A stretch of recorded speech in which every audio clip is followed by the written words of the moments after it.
शरीर से प्राण किस प्रकार निकलते हैं और कितनी ज्यादा तकलीफ होती है उस समय। एक इंसान जब अपने पास मौत को देखता है तो उसे क्या महसूस होता है। अगर आपके मन में भी मौत से जुड़े कुछ ऐसे ही सवाल आपको परेशान करते हैं तो आज के इस वीडियो में आपको बहुत कुछ जानने को मिलेगा। लेकिन अगर आपको वीडियो पसंद आ जाए तो वीडियो को लाइक और शेयर जरूर कर दीजिएगा। हर इंसान की जिंदगी में कई तरह के समय आते हैं, लेकिन ये अटल सत्य है कि हर किसी को एक दिन मरना है। इस बात को लेकर हर किसी में अलग अलग धारणाएं बनी हुई है। लेकिन गरुड़ पुराण में मृत्यु के बाद क्या होता है वो सारी बातें विस्तार से बताई गई है, जो एक इंसान को जानना बेहद जरूरी है। गरुड़ पुराण के अनुसार भगवान विष्णु ने अपने वाहन गरुड़ को मृत्यु से संबंधित अनेक गुप्त बातें बताई। मृत्यु के बाद आत्मा यमलोक तक किस प्रकार जाती है, इसका विस्तार वर्णन भी गरुड़ पुराण में किया गया है। आज हम आपको गरुड़ पुराण में लिखी हुई कुछ ऐसी ही खास और रोचक बातें बताने वाले हैं। गरुड़ पुराण के अनुसार जिस मनुष्य की मृत्यु होने वाली होती है वो बोलना चाहता है लेकिन बोल नहीं पाता। अंत समय में सभी इंद्रियां बोलने, सुनने, सारी शक्तियों को नष्ट कर देती है और हम हिल डुल भी नहीं पाते। उस समय दो यमदूत आते हैं बहुत ही भयंकर रूप में। उस समय शरीर से अंगूठे मात्र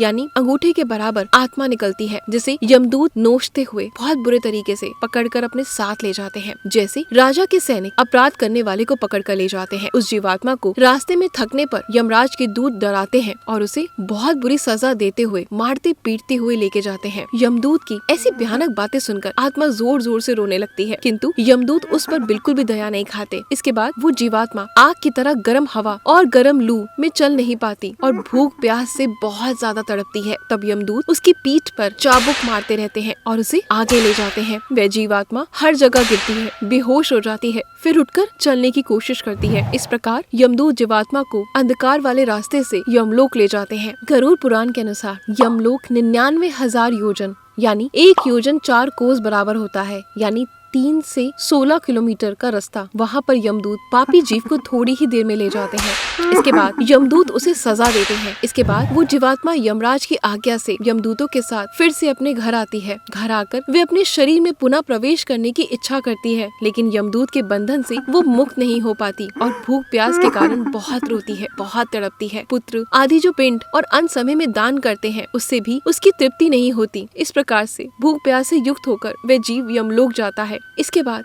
उस आत्मा के पुत्र पिंडदान नहीं देते तो वे प्रेत बन जाती हैं और लंबे समय तक सुनसान जंगल में रहती हैं। गरुड़ पुराण के अनुसार मनुष्य की मृत्यु के 10 दिन तक पिंडदान अवश्य करना चाहिए। पिंडदान से ही आत्मा को चलने की शक्ति प्रदान होती है। शव को जलाने के बाद मृत्यु देह से अंगूठे के बराबर का शरीर उत्पन्न होता है। वही यमलोक के मार्ग में शुभ और अशुभ फल को भोगता है। पहले दिन पिंडदान से मुर्दा यानी सिर, दूसरे दिन से गर्दन और कंधे, तीसरे दिन से हृदय, चौथे दिन से पिंड से पीठ और 5वें दिन से नाभि, छठे और 7वें दिन से कमर और नीचे का भाग और 8वें दिन से पैर, 9वें और 10वें दिन से भूख प्यास आदि उत्पन्न होती है। यमदूतों द्वारा 13वें दिन आत्मा को पकड़ लिया जाता है। इसके बाद वह भूख प्यास से बहुत तड़पती है। यमलोक तक अकेले ही जाती है। यमलोक तक पहुंचने का रास्ता पैतरनी नदी को छोड़कर 86,000 है। 47 दिन तक लगातार चलकर आत्मा यमलोक पहुंचती है और इस मार्ग में 16 पुरियों को पार कर जीव यमराज के पास पहुंचता है। तो दर्शकों, हम उम्मीद करते हैं कि आपको ये वीडियो पसंद आया होगा। तो बस आखिर में यही कहना चाहूंगी कि बहुत छोटी सी जिंदगी है, जिसे जब हम किसी का बुरा करते हैं या किसी से धोखाधड़ी करते हैं या किसी की निंदा करते हैं या किसी का दिल दुखाते हैं, तब हम कभी नहीं सोचते कि आने वाले समय में हमें किन किन परेशानियों का सामना करना पड़ेगा। तो भगवान से डरें। हमेशा ये महसूस करें कि आप जो गलत कर रहे हैं वो कोई और नहीं बल्कि भगवान देख रहे हैं। जब इंसान गलत कर्म करता है, दूसरे का दिल दुखाता है, दूसरे की निंदा करता है, तो ये सब क्यों भूल जाता है। 4 लोग अगर बुराई कर रहे हैं तो आप उनके साथ बैठकर हंसे नहीं, बुराई ना करें। पता नहीं कब वो समय आप पर आ जाए। तो इसलिए दूसरों का मजाक उड़ाएंगे तो आपका मजाक हमेशा उड़ेगा। हम कहते हैं ना कि कल जो होगा हम देख लेंगे, लेकिन जब देखना पड़ता है तो कोई नहीं देख पाता। इसलिए अच्छे कर्मों का संचय करें, बैंक बैलेंस जोड़ें।